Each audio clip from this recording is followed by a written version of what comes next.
एक बार एक हिरणी का प्रसव काल निकट आ गया था, तो वो झाड़ियों के बीच चले गए जहाँ पे वो सुरक्षित महसूस कर सके।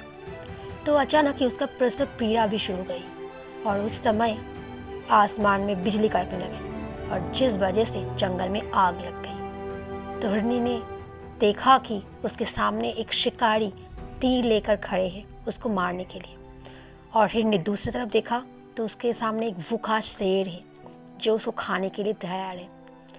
तो हिरणी देखा कि उसके चारों ओर सिर्फ खतरा ही खतरा है, क्या करे उसे कुछ समझ नहीं आ रहा था। और सामने देखा कि नदी गहरा है। हिरणी ने सोचा कि उसके चारों ओर सिर्फ खतरा है, तो उसने सिर्फ अपनी सारा ध्यान प्रसव में दे दिया, अपने बच्चे पर दिया और बाकी सब कुछ ईश्वर पर छोड़ दिया। सोचने लगा कि ईश्वर ही उसको बचाएंगे, उसकी रक्षा करेंगे।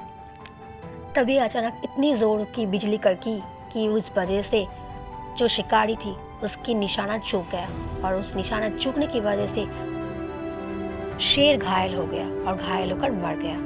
और साथ ही साथ आसमान से इतना अच्छे से बारिश होने लगी कि बारिश की वजह से जंगल में आग भी बुझ गए और हिरणी आसानी से अपनी बच्चे को जन्म दे पाए। तो दोस्तों, आज की कहानी का हमें यही शिक्षा मिलती है कि हमें भी ऐसी परिस्थितियों का सामना कभी कभी करना पड़ता है। कभी कभी आपके सामने भी ऐसी स्थितियाँ आती होंगी जब आपको भी लगता होगा कि कुछ भी ठीक नहीं चल रहा, हमारे सामने सिर्फ खतरा ही खतरा हो, हम क्या करें कुछ समझ नहीं आ रहा। तो आपको भी उस समय कुछ सोचने की ज़रूरत नहीं है, सब कुछ ईश्वर पर छोड़ देना है और अपना काम पर फोकस करना है। याद रखना, अपना काम आप कभी मत छोड़ना। आप जो काम करते हो उस पर पॉजिटिवली फोकस करो और आगे बढ़ जाओ।